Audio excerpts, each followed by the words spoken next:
गौरी पुत्र गणेश को प्रथम करो प्रणाम, मनोकामना पूर्ण करे, सफल करे सब काम।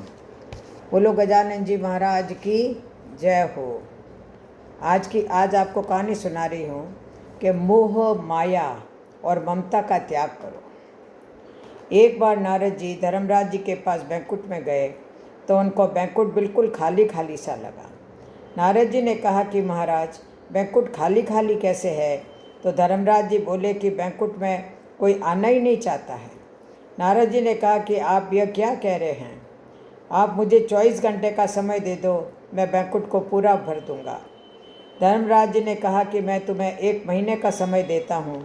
अब नारद जी वहाँ से सीधे मृत्यु लोक में आए और सोचा कि जो सबसे दुखी होवे उससे ही बैंकुट में ले जाने की शुरुआत करता हूँ। नारद जी ने देखा कि एक बूढ़ा आदमी अपने घर के बाहर बैठा रो रहा था, और नारद जी ने सोचा कि कोई बहुत ज़्यादा दुखी हो, सबसे पहले उसी को ले जाता हूँ। नारद जी गांव में गए तो वहाँ पर देखा कि एक कीचड़ के तालाब के पास में एक सूअर गंदगी खा रहा था और उस कीचड़ में लिपटा हुआ था। तो नारद जी ने उससे कहा कि तुम यहाँ पर इतने दुखी हो, तुम्हें पता नहीं 84 में कितने समय तक भटकना पड़ेगा, चलो मैं तुम्हें सीधा बैंकुट ले जाता हूँ। तो उस सूअर ने कहा, पहले मेरी सुअरनी से पूछ लो।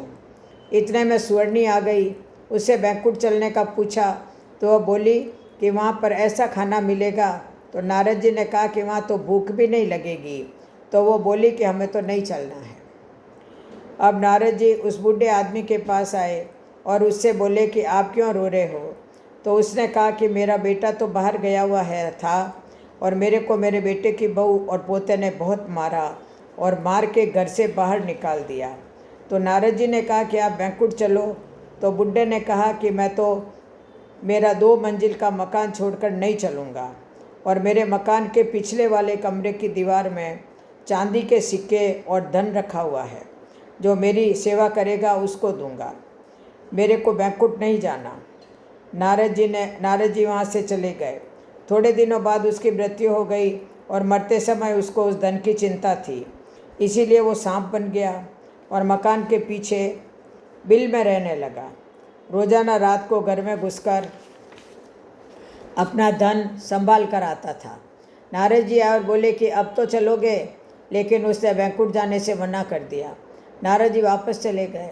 एक दिन उनके घर में कोई फंक्शन था, बहुत से लोग घर में आए तो सांप ने सोचा कि कोई मेरा धन निकाल कर नहीं ले जाए, इसलिए वह उन सब के बीच में ही घर के अंदर आ गया।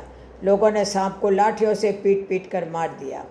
मरते समय वो अपने फन से सू सू कर रहा था, इसलिए वो मरने के बाद कुत्ता बनकर घर के आगे रहने लगा, सूखा बासी जो मिलता खाता रहता। नारद जी ने आकर फिर उसे बैंकुट चलने को कहा तो उसने मना कर दिया। एक दिन क्या हुआ, श्राद्ध के दिन थे, उसी बुढ़े का श्राद्ध था। बहू ने अच्छे अच्छे पकवान बनाए।